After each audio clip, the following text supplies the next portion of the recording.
கர்த்தருடைய பரிசுத்த நாமத்திற்கு மகிமை உண்டாவதாக.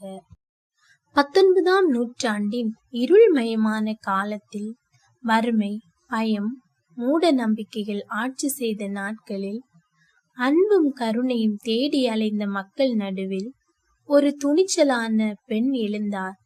அவர்தான் மேரி ஸ்லெசர்.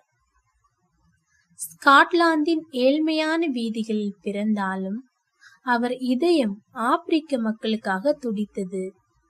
உயிரை பற்றிய பயமின்றி உண்மையை பற்றிய நம்பிக்கையோடு காடுகளையும் ஆறுகளையும் கடந்து அன்பின் ஒளியை ஏந்தி சென்றார். வன்முறையும் அநீதியும் சூழ்ந்திருந்த இடத்தில் சமாதானத்தையும் மனித நேயத்தையும் விதைத்த அந்த மகத்தான மிஷனரின் கதையை இந்த வீடியோவில் பார்க்க போகிறோம். மேரி ஸ்லெசர் 1848ஆம் ஆண்டு டிசம்பர் 2ஆம் நாள் ஸ்காட்லாந்து தேசத்தில் பிறந்தார். அவருடைய பெற்றோர் மிகவும் ஏழ்மையான நிலையில் இருந்தபடியினால் 11 வயது நிரம்பியவள் ஆகும் போதே தன்னுடைய குடும்பத்தை தாங்குவதற்காக மேரி ஸ்லெசர் அருகில் இருந்த தொழிற்சாலையில் பணிபுரிய வேண்டிய நிலை ஏற்பட்டது. காலை 6 மணி முதல் மாலை 6 மணி வரையிலும் அவள் தொழிற்சாலையில் வேலை செய்துவிட்டு அதன் பிறகு ஒரு இரவு பாடசாலைக்கு சென்று படித்து வந்தார்.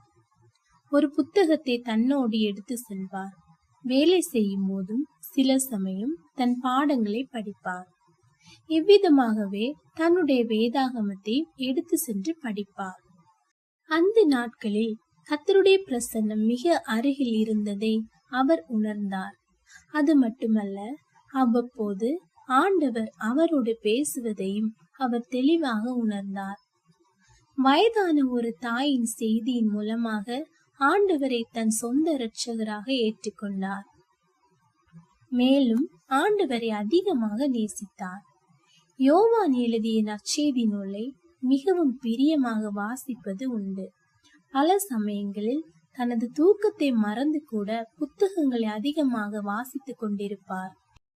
மேரி ஸ்லெசரின் தந்தை ஒரு குடிகாரராக இருந்தபடியினால் குடும்ப வாழ்க்கை என்பது சுமூகமாக இல்லை. குடிவெறியிலே வீட்டிற்கு வரும் தகப்பன் அடிக்கடி தனது தாயாரை அடித்து துன்புறுத்துவதை கண்டார். அந்த வேளைகளில் மேரி கண்ணீரோடும் துயரத்தோடும் பயத்திலே ஆதரவற்ற நிலையிலே வீட்டை விட்டு வெளியே துரத்தப்பட்டு இருளிலே அலைய நேர்ந்தது. என்றாலும் இவ்விதமான எல்லா அனுபவங்களும் அவளுடைய எதிர்கால வாழ்க்கையின் அனுபவங்களுக்கும் வாழ்க்கையின் வேலைகளுக்கும் முன்னோடியாக அவளை பயிற்றுவித்தன. மேரியின் தாய் மிகவும் பக்தி நிறைந்த ஒரு கிறிஸ்தவ தாய். அடிக்கடி அந்த அம்மா தன்னுடைய பிள்ளைகளை அழைத்து இயேசு கிறிஸ்துவின் அன்பையும் ஆப்பிரிக்காவில் உள்ள பிள்ளைகளுக்கு கிறிஸ்துவின் அன்பை பற்றி தெரியாது என்பதையும் எடுத்து சொல்வார்கள். தன்னுடைய அம்மாவிடம் இருந்துதான் மிஷனரி பணிக்கான ஓர் ஆழ்ந்த பாரத்தை மேரி பெற்றுக்கொண்டார். ஒரு நாள் தன் தாயை பார்த்து, அம்மா, நான் ஆப்பிரிக்க சிறுவர்களுக்கு நற்செய்தி அறிவிக்க ஒரு மிஷனரியாக செல்வேன் என்று சொன்னார். மேரி ஸ்லெசரும் அவர்களுடைய சகோதரர்களும் ஆப்பிரிக்காவை பற்றி தெளிவான விவரங்களை அறிந்திருந்தபடியினால் அவர்களுடைய மூத்த சகோதரனான ராபர்ட் மிஷனரியாக ஆப்பிரிக்கா செல்வார் என்று தாயாரும் எதிர்பார்த்திருந்தார்கள். ஆனால் அவ்விதமாக நடைபெறவில்லை. மேரி ஸ்லெசர் 14 வயதாக இருக்கும்போது அவருடைய தகப்பனால் ராபர்ட் உட்பட அவளது 2 சகோதரர்களும் எதிர்பாராத விதத்தில் மரணம் அடைந்தார்கள். குடும்பத்தை முழுவதுமாக பராமரிக்கும் பாரம் மேரி ஸ்லெசரின் மேல் விழுந்தது. இந்த பொறுப்பை நிறைவேற்றுவதற்காக தன்னையே தியாகம் செய்யும் வாழ்க்கையினை அவர் ஏற்க வேண்டிய நிலை ஏற்பட்டது. இந்த கடுமையான துன்பங்களின் மூலமாக மேரி முன்னிலும் அதிகமான தைரியமும் பொறுமையும் உடையவளானார். தான் ஒரு மிஷனரி ஆவதற்கு முன்னதாகவே மேரி ஸ்லெசர் முழு மனதோடு ஆண்டவருக்காக தன் சொந்த பட்டணத்தில் சாட்சியாய் விளங்கினார். நாம் ஆண்டவருக்கு பணிபுரிய தூர இடங்களுக்கு செல்லும் முன் நம்முடைய சொந்த ஊரிலும் இனத்தாரிடத்திலும் ஆண்டவருக்கு சாட்சியாக இருக்க வேண்டும். மேரி ஸ்லெசர் ஒரு நாளைக்கு 10 மணி நேரம் தொழிற்சாலையில் வேலை செய்வார் என்றாலும் தன்னோட ஓய்வு நேரத்திலெல்லாம் கடவுளுக்கு எவ்வளவு சிறப்பாக பணிபுரிய முடியுமோ அவ்வளவு சிறப்பாக பணிபுரிவார். இவ்விதமாக ஆண்டுகள் கடந்தன. ஆனால் அந்த ஆண்டுகளில் ஆப்பிரிக்காவின் காடுகள், அவற்றிலுள்ள குடிசைகள் எல்லாம் எப்போதுமே அவள் மனக்கண்கள் முன் காட்சியளித்துக் கொண்டே இருந்தன. ஆப்பிரிக்காவில் மிஷனரியாக பணியாற்றிய டேவிட் லிவிங்ஸ்டன் ஆப்பிரிக்காவிலே இறந்துவிட்டார் என்ற துயர செய்தி ஸ்காட்லாந்து தேசத்தில் பரவியது. அந்த இடத்திற்கு இனி யார் சென்று அந்த பணியை தொடர்வார்கள் என்ற கேள்வியும் எழுந்தது. இந்த அறைகூவல் ஆப்பிரிக்காவிற்கு செல்வதற்கான மேரியின் அழைப்பினை உறுதி செய்தது. ஆப்பிரிக்கா செல்வதற்கு இப்படி ஒரு அழைப்பு இருப்பதை மேரி தன் தாயாரிடம் கூறினார். அவருடைய தாயார் மகிழ்ச்சியாக சம்மதித்தார். உடனே மேரி மிஷனரி சங்கத்திற்கு ஒரு கடிதம் எழுதினார். அவரது விண்ணப்பம் ஏற்றுக்கொள்ளப்பட்டதாயும் அவர் ஆப்பிரிக்காவிலே கலாபார் என்ற இடத்திற்கு மிஷனரியாக நியமிக்கப்பட்டு இருப்பதாகவும் மிஷனரி சங்கத்திலிருந்து பதில் வந்தது. 1876ஆம் ஆண்டு மேரி ஸ்லெசர் கப்பலின் மேல் தளத்தில் நின்று தன் நண்பர்களுக்கும் உறவினர்களுக்கும் கையசைத்து விடை பெற்று மிஷனரியாக ஆப்பிரிக்கா புறப்பட்டு சென்றார். அந்த கப்பலில் விஸ்கி, மதுபானம் அடங்கிய பெட்டிகள் அதிகமாக வைக்கப்பட்டிருந்தன. அதை கண்ட மேரி, ஐயோ, ஆப்பிரிக்காவிற்கு பெட்டி பெட்டியாக மதுபான பொருட்கள் செல்லுகின்றன, ஆனால் அங்கு செல்ல ஒரே ஒரு மிஷனரி தானா என்ற ஆச்சரியத்தோடு கூறினாள். கடல் பிரயாணத்தின் போது அவளோடு பிரயாணம் செய்த ஒருவர் ஆப்பிரிக்காவை பற்றி அதிகமான குறிப்புகளை அவருக்கு கொடுத்தார். ஆப்பிரிக்கா அடர்த்தியான காடுகளினால் மூடப்பட்டிருக்கிறது. வேகமான ஆறுகள் ஓடுகிறது. காட்டாறுகள் வேகமாக எழும்பி குடிசைகளையும் மரங்களையும் வேரோடு அடித்து கொண்டு செல்கின்றன என்பதையும் அந்த நபர் விளக்கினார். அது மட்டுமின்றி அடர்த்தியான காடுகளில் பெரும் யானைகள், சிறுத்தைகள், புலிகள், பயங்கரமான பாம்புகள் எல்லாம் இருக்கின்றன என்றும் நதிகளில் நீர் யானைகள், முதலைகள் ஏராளமாயிருக்கின்றன என்றும் விவரித்தார். ஆப்பிரிக்காவில் டு யூத் டவுன் என்ற கடற்கரை பட்டணத்தை மேரி அடைந்து அங்கு 4 ஆண்டுகள் பணிபுரிந்தார். அந்த நாட்டு மொழியினை கற்றுக்கொள்வதற்கும் அந்த மக்களை பற்றி தெரிந்து கொள்வதற்கும் அது அவருக்கு பெரும் உதவியாக இருந்தது. அந்த நாட்டில் உள்ள ஆப்பிரிக்க சிறுவர் சிறுமியருடன் நல்ல முறையில் பழக ஆரம்பித்தார். அவர்களோடு மிகவும் நட்புடன் பழகியதால் அவர்களுடைய நல்லெண்ணத்தையும் நல் மதிப்பையும் பெற்றுக்கொண்டாள்.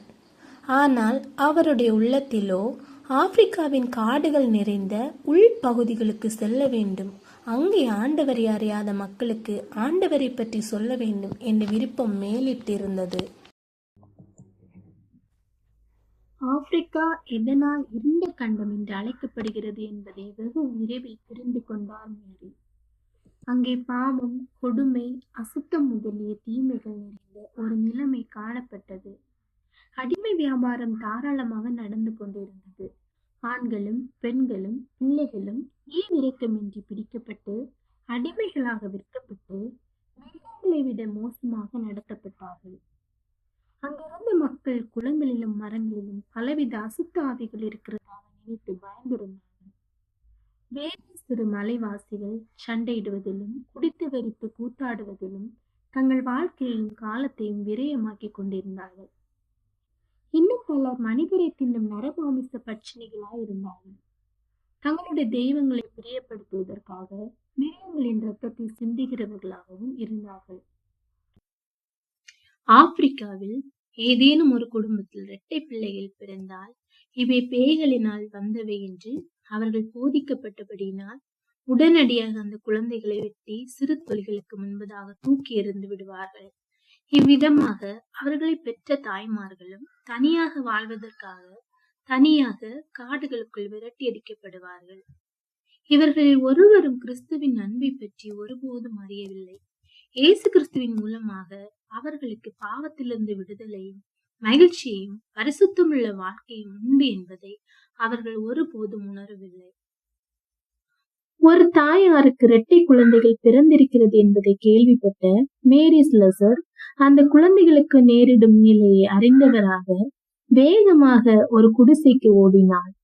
அங்கே அந்த குடிசையில் இருந்த ஒரு மூதாட்டியிடம் அந்த குழந்தைகளை அவர்கள் என்ன செய்ய போகிறார்கள் என்று கேட்டார். அந்த குழந்தைகளின் முதுகை ஒடித்து அவர்களை பக்கத்தில் உள்ள புதரிலே தூக்கி எறிய போவதாக அந்த மூதாட்டி கூறினார்.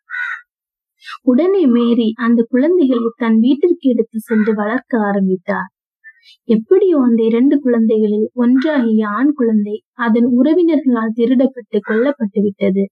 ஆனால் மேரி அந்த பெண் குழந்தையை மிகவும் அறிவுடனும் கவனத்துடனும் தத்து எடுத்து ஆப்பிரிக்க குடும்பத்தில் தன்னுடைய முதல் மகள் என்று வளர்த்தார். மேரி அவ்விடத்து மக்களின் குடிசைகளில் வாழ்ந்து அவர்களின் உணவாகிய மீன், கிழங்கு, பழங்களை சாப்பிட்டு வந்தார்.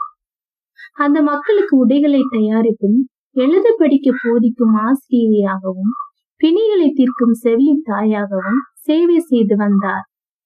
அவர்களுக்குள் ஏற்படும் சண்டைகளை தீர்த்து வைக்கும் தலைவியாக, தாய் என்போடு அவர்களை அரவணைத்து சரியான வாழ்க்கை பாதையில் நடத்தினபடியால் அந்த மக்கள் அவரை அம்மா என்று அழைத்தனர். அனாதைகள், மீட்கப்பட்ட அடிமைகள் என்று பலர் மேரி அவர்களால் பாதுகாக்கப்பட்டிருந்தனர். மேரி தன்னுடைய பல பொறுப்புகளில் ஈடுபட்டு இருக்கும் போது வாரத்தில் அன்று என்ன கிழமை என்று கூட மறந்து விடுவார். அவருடைய நண்பர்கள் செய்யும் ஜெபங்களும் வேண்டுதல்களும் அவருக்கு உதவியாகவும் ஊழியத்தில் ஊக்கம் கொடுப்பவையாகவும் அமைந்தன. உடல் நலக்குறைவால் மேரி ஸ்காட்லாந்து நாட்டிற்கு திரும்பி போக வேண்டியதாக இருந்தது. உடல் நலம் தேறியவுடன் தன்னை திரும்ப ஆப்பிரிக்க நாட்டிற்கு அனுப்ப வேண்டும் என்று வேண்டிக் கொண்டாள். தன்னை அனுப்பாவிட்டால் கடலில் நீந்தி சென்றாவது ஆப்பிரிக்காவை அடைவேன், ஏனென்றால் கிறிஸ்து இல்லாமல் ஆப்பிரிக்க மக்கள் மறிக்கின்றனர், நான் போக வேண்டும் என்று சொல்லி ஆப்பிரிக்க நாட்டை திரும்ப வந்தடைந்தார். அடிமை வியாபாரம் நடக்கிற இடங்களிலும் நரமாமிச பட்சினிகள் என்று அழைக்கப்படுகிறவர்கள் மத்தியிலும் எவ்வித பயமுமின்றி கிறிஸ்துவின் சேவையில் ஈடுபட்டார். முதுமை பிராயத்திலும் உற்சாகத்தோடு பணிபுரிந்தார். சைக்கிளில் பிரயாணம் செய்து கிராமங்களில் சேவை செய்தார். சில சமயங்களில் அவரை நாற்காலியில் உட்கார வைத்து சுமந்து செல்வர். இவ்விதம் மேரி வயது சென்ற நிலைமையிலும் ஆப்பிரிக்க மக்களை நேசித்து அவர்களுக்காக பணி செய்து வந்தார். பிரிட்டிஷ் அரசாங்கம் மேரியை ஆப்பிரிக்காவின் அந்த பகுதிகளுக்கு நீதிபதியாக நியமித்தது. பிரிட்டிஷ் சாம்ராஜ்யத்தின் முதல் பெண் நீதிபதியாக நியமனம் பெற்றவர் மேரி ஸ்லசர் அவர்களே. தனக்கு கிடைத்த உயர் பதவியை கிறிஸ்துவுக்கென்று பயன்படுத்தினார்கள். ஆப்பிரிக்க நாட்டு குடிமக்களும் அங்கு பணிபுரிந்து வந்த பிரிட்டிஷ் அதிகாரிகளும் கிறிஸ்துவை ஏற்க வேண்டும் என்ற நோக்கத்தோடு அங்கு நீதிபதியாக பணியாற்றினார்கள். அவர்களுடைய திருப்பணியும் ஆப்பிரிக்க மக்களுக்கு செய்த சேவையும் அன்று வெளி உலகிற்கு தோன்றவில்லை. நாகரீகமற்ற இடத்தில் மறைந்து கிடந்தது. ஒருவரும் அறியா நிலையில் இருந்த மேரியின் கிறிஸ்தவ பண்புகளும் சேவையும் வெளி உலக அறிய ஆரம்பித்தது. பிரிட்டிஷ் ராம்ராஜ்ய சக்கரவர்த்தி மேரி ஸ்லசரை கௌரவிக்கவும் சேவைகளை பாராட்டவும் முன்வந்தார். அரசாங்க விருதுகளில் வெள்ளி சிலுவை என்ற விருதை அவர்களுக்கு அணிவித்து பாராட்டி கௌரவித்தார். தம்மை மகிமைப்படுத்திய மகளை கிறிஸ்துவும் கனப்படுத்தி உலகின் உயர் பதவிகளை அடைய செய்தார் என்பதே உண்மை இருந்தது. உட்பகுதி மக்கள் கடற்பகுதி மக்களுக்கு எதிரிகளாக இருந்தனர், கொடுமை செய்பவர்களாயும் இருந்தனர். மிஷனரி சங்கமும் அவர்களை உட்பகுதிகளுக்கு செல்ல வேண்டாம் என எச்சரித்து தடை செய்திருந்தது. ஆனாலும் அவர் ஓர் இரவு உட்பகுதிக்குள் செல்ல புறப்பட்டு விட்டார்.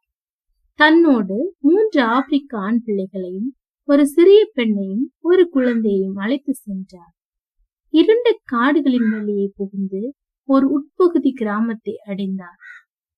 அந்த சிறிய கிராமத்தில் அவரும் அவரோடு சென்ற மக்களும் மூங்கில்களிலான ஒரு குடிசையை போட்டனர். குடிசைக்குள் போதிய இடமில்லாததால் பாத்திரங்களையும் மண்பாண்டங்களையும் குடிசைக்கு வெளியே தொங்கவிட்டனர். ஒரு சிறிய ஆலயத்தையும் கட்ட ஆரம்பித்தனர். அப்புதிய கிராம மக்களுக்கு மேரி உடைகளை கொடுத்து படிக்கவும் தைக்கவும் கற்றுக் கொடுத்தார். சமையல் முறைகளையும் படித்துக் கொள்ள உதவி செய்தார். இயேசுவின் இனிய கதைகளை தவறாமல் சொல்லி தந்தார் மேரி. பல முறை அநேக மைல்கள் நடந்து சென்று உட்பகுதி ஆப்பிரிக்க இன மக்களின் எலும்பும் சிறிய சண்டைகளை தீர்த்து வைப்பார். மேரி ஸ்லசர் தன் சுய தேசத்திற்கு திரும்பி போகவில்லை. கடைசி மூச்சு வரை ஆப்பிரிக்காவிலே இருந்தார்கள். பலவீனம், முதுமை, நோய்வாய்ப்படுதல் போன்ற இவைகள் ஒன்றும் அவர்களை செய்ய முடியவில்லை. நடமாட முடியாத நிலையிலும் படுக்கையில் இருந்தவாறே ஜெபித்துக் கொண்டே இருப்பார்கள். அவர்களுடைய நினைவுகள் எல்லாம் பரலோகத்தை பற்றியதாகவே இருந்தது.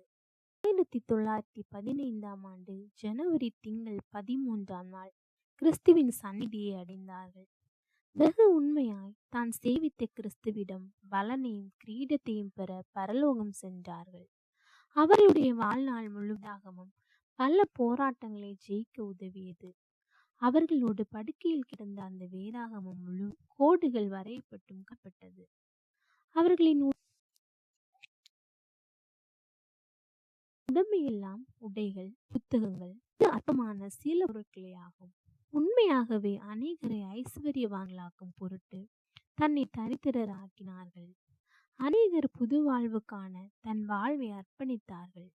ஸ்காட்லாந்து தேசத்து மேரி பயந்த சுபாவம், மெலிவான தோற்றமும் உடையவர். கிறிஸ்துவுக்கு மகிமையும் உலக மக்களுக்கு பயனுமுள்ள வாழ்க்கையை வாழ்ந்து காட்டினார். மத்தேயு 25:40 மிகவும் சிறியவராகிய என் சகோதரரான இவர்களில் ஒருவனுக்கு நீங்கள் எதை செய்தீர்களோ அதை எனக்கே செய்தீர்கள் என்று இயேசு கூறுகிறார். அதாவது ஏழைகளுக்கும் துன்பப்படுபவர்களுக்கும் செய்யப்படும் எந்த ஒரு உதவியும் இயேசுவுக்கே செய்யப்படும் சேவையாக கருதப்படுகிறது. இந்த வசனம் இரக்கத்தையும் சக மனிதர்களுக்கு செய்யும் சேவையையும் கிறிஸ்துவின் மீதான விசுவாசத்தின் வெளிப்பாடாக காட்டுகிறது. அந்த வசனமே மேரி ஸ்லெசரின் பயத்தை விசுவாசமாக மாற்றியது. அவரின் கண்ணீரை சேவையாக மாற்றியது. அவருடைய வாழ்க்கையை சாட்சியாக மாற்றியது. மேரி ஸ்லெசர் குழந்தைகளை காப்பாற்றினார், ஏனெனில் இயேசு கிறிஸ்து குழந்தைகளை அதிகமாக நேசித்தார். மேரி ஸ்லெசர் தன்னுடைய உயிரை பொருட்படுத்தவில்லை, ஏனெனில் சிலுவையில் கிறிஸ்து நமக்காக.